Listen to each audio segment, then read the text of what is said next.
Hello and welcome again. अच्छा, इन दो जुमलों को गौर से देखिए। Who will tell you, who will you tell. इन दो जुमलों में क्या फ़र्क है?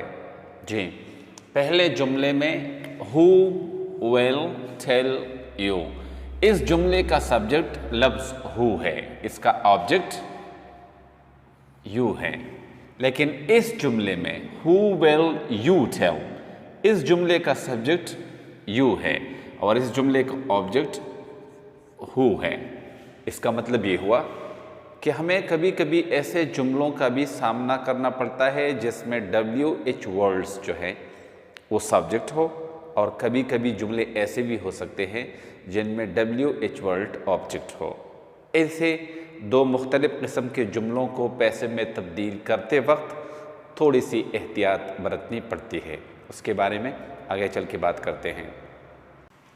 आइए अब इन दोनों जुमलों को पैसिव में तब्दील करने की कोशिश करते हैं। सबसे पहले जो हमें याद है, जो हमें करना है कि सब्जेक्ट को ऑब्जेक्ट बनाना पड़ता है, ऑब्जेक्ट को सब्जेक्ट बनाना पड़ता है, वर्ब की फॉर्म को पास्ट पार्टिसिपल बनाना पड़ता है, ऑब्जेक्ट से पहले बाय का इस्तेमाल करना पड़ता है और बी की कोई ना कोई फॉर्म लगानी पड़ती है। तो इन सारे चेंजेस को यहाँ पे इन दोनों जुमलों में करने की कोशिश करते हैं। सबसे पहले अगर एक बात और याद रहे कि जब WH क्वेश्चंस हो या इंफॉर्मेशन क्वेश्चंस हो तो जो WH वर्ड्स हैं वो अपनी ही पोजीशन पर रहेंगे, वो अपनी पोजीशन चेंज नहीं करेंगे, यानी WH वर्ड्स जहाँ पे है जुमले के शुरू में वही रहेंगे। तो पहले इसको तब्दील करने की कोशिश करते हैं। जुमला है हु विल टेल यू, इसका सब्जेक्ट हु है, विल टेल वर्ब है और यू ऑब्जेक्ट है। Who will tell you, who will. यहाँ पे ये सब्जेक्ट बन जाएगा तो ये वर्ब से पहले आ जाएगा। Who will you told by. सारी तब्दीलियां हमने की सिर्फ सिवाय एक तब्दीली के, और वो है बी के किसी फॉर्म का इस्तेमाल करना। तो वो फॉर्म हम कहाँ लगाएंगे? वो यहाँ पे वर्ब से पहले लगाएंगे। Who will you be told by, आपका जुमला ऐसा हो सकता है। लेकिन अगर आपको ये जुमला ऐसे भी हो सकता है कि आप ये बाय शुरू में लगाएं, यानी हु के साथ हु को हुम बना दें, ये ऑब्जेक्ट बन जाएगा। फिर आप यही विल लगा लें, फिर ये जो सब्जेक्ट है ऑब्जेक्ट, ये सब्जेक्ट बनकर वर्ब से पहले आ जाएगा। Told be told, by whom will you be told.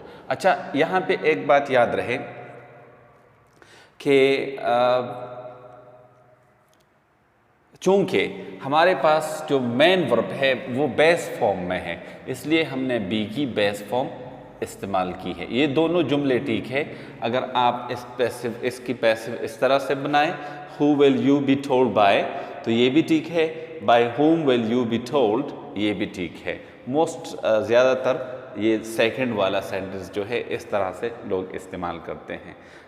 अब जो दूसरे वाला जुमला है जिसमें जो WH वर्ड है वो ऑब्जेक्ट हो और जो प्रोनाउन हो वो सब्जेक्ट हो, उस जुमले को हल करने की कोशिश करते हैं। आइए अब इस WH वाले क्वेश्चन को या इंफॉर्मेशन क्वेश्चन को पैसिव वॉइस में तब्दील करते हैं। इसमें और इसमें फ़र्क ये है कि इसका जो WH वर्ड हु था ये सब्जेक्ट था, इस वाले जुमले का WH वर्ड ऑब्जेक्ट है।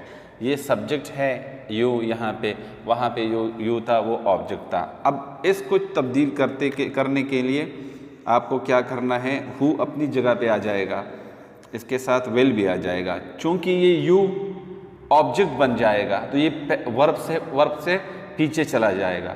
तो आप टेल को टोल्ड में तब्दील करें, क्योंकि हमें वर्ब की जो भी फॉर्म हो उसको पास्ट पार्टिसिपल में तब्दील करना पड़ता है। फिर आप यहाँ पे बाय लगाकर यू को ऑब्जेक्ट बनाएं और इसका ऑब्जेक्टिव फॉर्म भी यू ही है और क्वेश्चन मार्क भी लगा दें। अच्छा, अब यहाँ पे हमने सारी तब्दीलियाँ तो कर ली, लेकिन एक तब्दीली अभी बाकी है और वो है यानी बी के किसी फॉर्म का इस्तेमाल करना, क्योंकि इस पूरे जुमले में बी की कोई फॉर्म नहीं है, इसलिए ये कोई पैसिव जुमला नहीं है। पैसिव बनाने के लिए ये जो हमने वर्ब की बेस फॉर्म को पास्ट पार्टिसिपल बनाया है, इससे पहले हम बी की कोई फॉर्म लगाएंगे। कौन सी फॉर्म लगाएंगे? ये अगर बेस फॉर्म है तो बी की बेस फॉर्म ही लगेगी।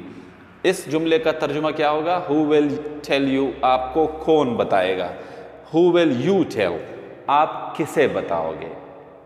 आपको कौन बताएगा, आप किसे बताओगे। इसका क्या होगा? आपको किसके जरिए बताया जाएगा। सही है। और इसका क्या होगा? Who will be told by you, किसे बताया जाएगा, किसे बताया जाएगा। अच्छा, अब मैंने इस व्हाइट बोर्ड पे हर टेंस का एक एक जुमला लिख दिया है। अब अगर आप इन जुमलों में अल्फाज की तब्दीली करके नया जुमला बनाना चाहो तो आप बना सकते हो और फिर वही जुमला आप पैसिव वॉइस में तब्दील कर सकते हो। मिसाल के तौर पर, where was he playing cricket. अब आप ऐसे करें, वेयर को वाई में तब्दील कर ले। Why was he playing cricket, when was he playing cricket. अच्छा, अब यहाँ पे आप ही को चेंज करके शी लिख दे, आई लिख दे, दे लिख दे, वी लिख दे, इस लफ्ज़ को तब्दील कर दे और फिर जुमला ऐसे बना दे, where was she playing cricket, where was I playing cricket, where were you playing cricket. या आप ऐसे करें, वेयर वॉज ही प्लेइंग की जगह वॉचिंग क्रिकेट लिख दो। अच्छा, प्लेइंग को रहने दो, क्रिकेट की जगह फुटबॉल लिख दो। अच्छा, प्लेइंग और क्रिकेट दोनों को तब्दील करके लिखो, where was he speaking English. तो मतलब ये है मेरा कि आप इन्हीं जुमलों में अल्फाज को तब्दील करके नए जुमले भी बना सकते हो और फिर इसी मेथड को अप्लाई करके उन जुमलों को पैसिव में तब्दील भी कर सकते हो। आइए इन सारे जुमलों को पैसिव में तब्दील करने की कोशिश करते हैं। पहले जुमले को देखिए। ये जुमला है सिंपल प्रेजेंट टेंस का। इसमें चूंकि वर्ब की एस फॉर्म इस्तेमाल हुई है, इसलिए ये सिंपल प्रेजेंट टेंस है। अब इसमें आप सबसे पहले क्या करें, सब्जेक्ट और ऑब्जेक्ट मालूम करें। ये सब्जेक्ट है, ये ऑब्जेक्ट है और ये वर्ब है। हमने पहले भी बताया था, आज पे कह देते हैं कि जब इस डू और डस का मतलब ये है कि ये ऑलरेडी जो टेंस है ये सिंपल प्रेजेंट में है और सिंपल प्रेजेंट में आप ऐसे करें, ये WHERE जो वर्ड है ये लफ्ज़ अपनी जगह पे रहने दें, क्रिकेट को ही की जगह लगाकर सब्जेक्ट बना दें। अब यहाँ पे डज है, लेकिन चूंकि पैसिव में हमें बी की किसी फॉर्म की ज़रूरत होती है और बी की जो फॉर्म्स हैं ख़ास करके ये प्रेजेंट फॉर्म, ये डस के बाद नहीं आ सकती, तो एज एम आर यानी आप नहीं सुन सकते कि डस के बाद किसी ने एज एम आर लगाया हो, तो या आप यहाँ पे इज़ लगा सकते हैं क्योंकि क्रिकेट सिंगुलर है। अब ये प्ले जो है इसको पास्ट पार्टिसिपल में तब्दील करके प्लेड बना दे और फिर बाय लिखकर ही को हिम बनाकर क्वेश्चन मार्क लगा के जुमला पूरा करें। Where is cricket played by him. दूसरा जुमला, where is he playing cricket. फिर वही तब्दीलियाँ फिर से होंगी। वेयर इज़ अपनी जगह वापस आ जाएगा, क्योंकि अगर आपके पास कोई हेल्पिंग वर्ब पहले से मौजूद हो सिवाय डू डज और डिड के, तो जुमले में दोबारा भी आएगा। अब क्रिकेट को यहाँ पे ले आकर सब्जेक्ट बना दें, प्लेइंग को प्लेड बना दें और फिर बाय का इस्तेमाल करके ही को हिम बनाकर। क्या नहीं लगता आपको कि ये दोनों जुमले एक जैसे? हाँ, क्योंकि अगर हम यहाँ पे जो हमारे पास फॉर्म है ING, हम यहाँ बीइंग की ING फॉर्म लगा लेंगे। अगर नहीं लगाएंगे तो ये सिंपल प्रेजेंट टेंस का ही जुमला नज़र आएगा। ये बीइंग लगाकर हमने इस टेंस को प्रेजेंट और प्रोग्रेसिव दोनों बना दिया है, और पैसे भी बन गया है क्योंकि बी के बाद वर्ब की पास्ट पार्टिसिपल फॉर्म आई है, इसलिए ये प्रोग्रेसिव टेंस भी है और पैसिव वॉइस भी है। अच्छा, अब इस जुमले को देख लेते हैं। ये WH वर्ड अपनी ही जगह आएगा क्योंकि ये ना तो कोई सब्जेक्ट है और ना ऑब्जेक्ट है, ये सिर्फ क्वेश्चन वर्ड है। WH वर्ड अपनी जगह आ जाएगा। फिर आप चूँकि हैज़ और हैव लगा हुआ है, क्रिकेट को आप सब्जेक्ट बनाएंगे। मैंने इसलिए ये क्रिकेट पहले लगा दिया कि अगर ये प्लूरल होता तो ये हैज़ की जगह हैव होता है, लेकिन क्रिकेट चूँकि सिंगुलर है फिर ही हैज़ ही ठीक है। फिर ये प्लेड ऑलरेडी प्रोग्रेसिव फॉर्म में है, सॉरी पास्ट पार्टिसिपल फॉर्म में है, तो उधर ही रहेगा बाय और हैम। अब अगर आप देखें तो इस जुमले का एक रूल अभी बाकी है जिसकी वजह से ये जुमला फ़िलहाल पैसिव वॉइस का नहीं है, और वो क्या है, वो बी के किसी फॉर्म का होना है। इस जुमले में कोई बी की फॉर्म नहीं है जो हम यहाँ पे लगाएंगे। मेन वर्ब क्या है, पास्ट पार्टिसिपल में, तो बी की बी पास्ट पार्टिसिपल फॉर्म लगा दे, जुमला बन जाएगा where has cricket been played by him. ठीक है, अब इस जुमले को कर लेते हैं, where did he play cricket. अब फिर से वही वेयर लग जाएगा, ये दोनों अपनी जगह तब्दील करके सब्जेक्ट ऑब्जेक्ट बन जाएगा और ऑब्जेक्ट सब्जेक्ट बन जाएगा। फिर प्ले को प्लेड बना देंगे, वर्ब की पास्ट पार्टिसिपल फॉर्म, फिर बाय और हिम लगाकर क्वेश्चन मार्क लगा देंगे। अब भी इस जुमले में प्रॉब्लम है, वो ये है कि इसमें बी की कोई फॉर्म नहीं है। तो मैंने पहले भी बता दिया था कि डू और डस को हटाकर इज इन आर में से एक लगाया जाता है। इसी तरह डिड को हटाकर वॉज और वर में से एक लगाया जाता है। क्रिकेट चूंकि सिंगुलर है इसलिए हम वॉज लगाएंगे, where was cricket played by him. अब इस जुमले की तरफ आते हैं, एक वेयर यहाँ पे लग जाएगा, फिर चूंकि क्रिकेट सिंगुलर है इसलिए वॉज ठीक है, प्लेइंग को प्लेड बना देंगे, बाय और हिम लगा के क्वेश्चन मार्क लगा देंगे। यहाँ पे हम बीइंग लगाएंगे। बीइंग क्यों लगाएंगे, ताकि ये टेंस प्रोग्रेसिव भी हो, जैसे वहाँ पे प्रेजेंट कंटिन्यूस में था। अब इसके बाद अब इस जुमले के साथ डील करते हैं। वेयर हैड अपनी जगह आ जाएगा, ये क्रिकेट ही की जगह आकर सब्जेक्ट बन जाएगा। Played already past participle form में है, फिर बाय के बाद हिम क्वेश्चन मार्क। अब यहाँ पे हमें वर्ब के बी की किसी फॉर्म की ज़रूरत है। किस फॉर्म, कौन से फॉर्म हम लगाएंगे इसमें? यहाँ पे अगर पास्ट पार्टिसिपल फॉर्म है, यानी हैड के बाद और हैज़ के बाद और हैव के बाद हमेशा वर्ब की पास्ट पार्टिसिपल फॉर्म आती है, तो यहाँ बी की भी पास्ट पार्टिसिपल फॉर्म ही लगेगी। तो where had cricket been played by him. अच्छा, यहाँ पे फिर where will he play cricket, तो ये वेयर अपनी जगह पे आ जाएगा।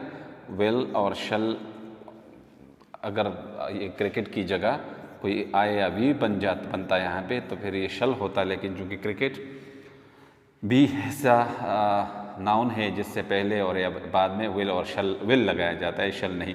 Where will cricket.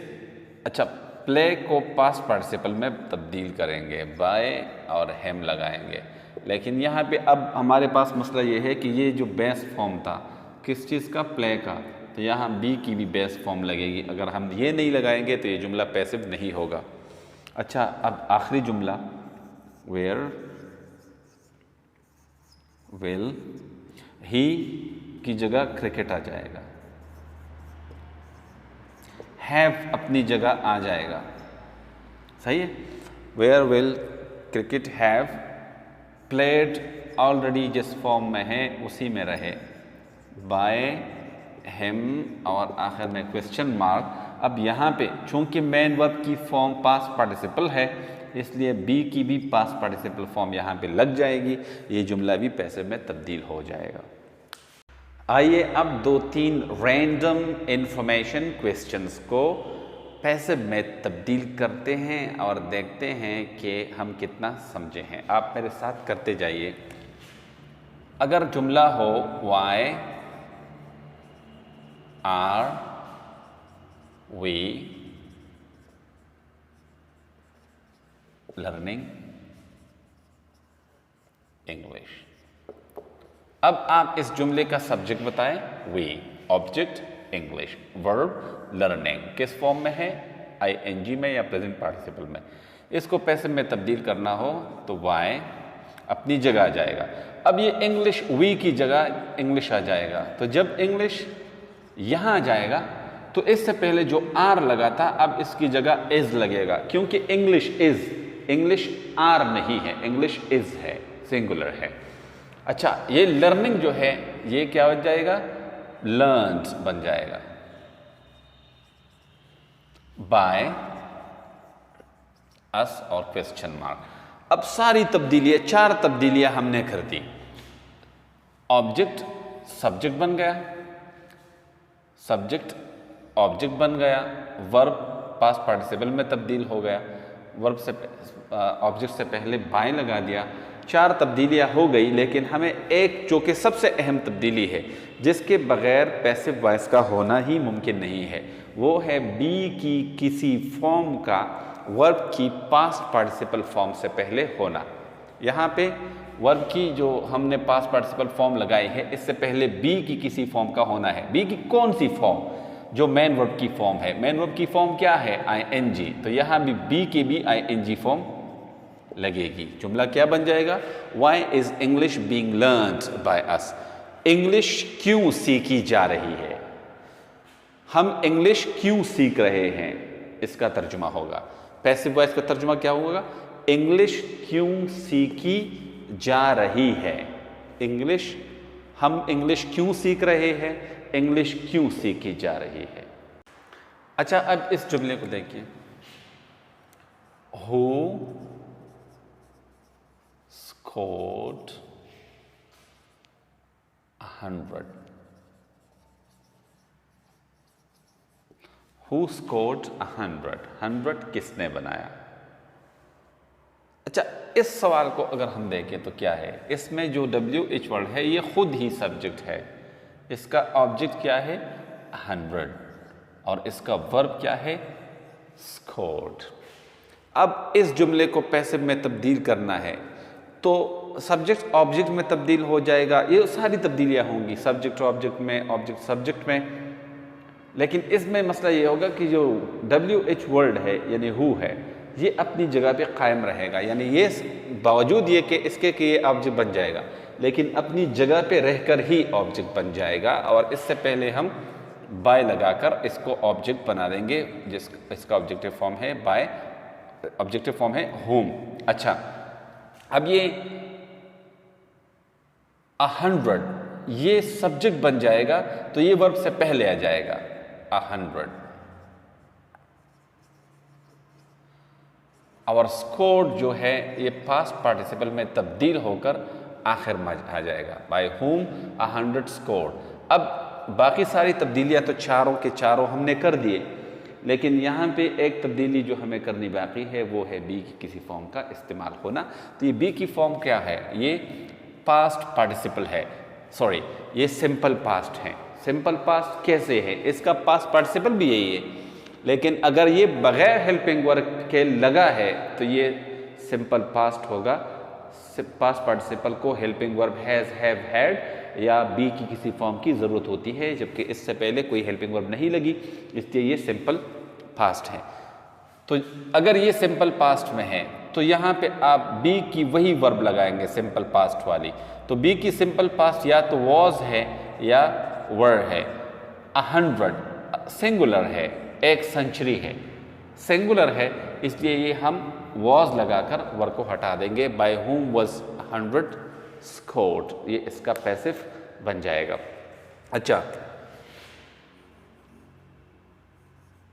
Who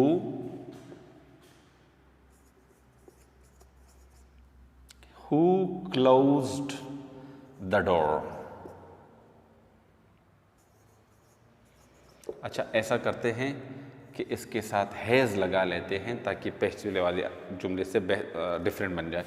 who has closed the door, इसका पैसिव कैसे बनाएंगे। बाय हुम यानी हु चूंकि सब्जेक्ट है, द डोर ऑब्जेक्ट है और ये वर्ब है, तो ये ऑब्जेक्ट बन जाएगा हु, बाय हुम बन जाएगा। फिर यहाँ पे आप हैज़ और हैव में एक आएगा, लेकिन चूंकि द डोर ही सब्जेक्ट बनेगा तो फिर हैज़ ही लगेगा। By whom has the door closed. क्या ये ठीक है? नहीं। सब तब्दीलियां हमने कर ली, लेकिन अभी इसमें बी की किसी फॉर्म का लगना बाकी है। कौन सी फॉर्म लगाएंगे? क्योंकि ये पास्ट पार्टिसिपल है, हम बी की भी पास्ट पार्टिसिपल फॉर्म ही लगाएंगे। कैसे पास्ट पार्टिसिपल है? क्योंकि इससे पहले हैज़ लगा हुआ है। हैज़ के बाद हमेशा वर्ब की पास्ट पार्टिसिपल फॉर्म आती है। आई होप आप समझ गए होंगे। फिर भी अगर कमेंट बॉक्स में आप लिख दें और इससे भी बेहतर आपका कोई आइडिया जहन में हो तो मैं कोशिश करूँगा कि उस पर वीडियो बनाऊँ। लेकिन मेरे ख्याल से आप लोगों को जो मैंने आपसे कहा कि इसको आप तब्दील करके कोई भी जुमला बना सकते हो। हु स्कोर्ड 100 आप कह सकते हो who does that, by whom is that done. सही है। Who opens the door। इसी तरह आप हु के बाद वर्ब तब्दील करें तो डिफरेंट सेंटेंस बन जाएगा। आप ऑब्जेक्ट तब्दील कर सकते हो, आप वर्ब की फॉर्म तब्दील कर सकते हो, हेल्पिंग वर्ब तब्दील कर सकते हो। ये सारा एक जैसा ही है। आई होप कि आप समझ गए होंगे। नेक्स्ट वीडियो तक के लिए गुड बाय।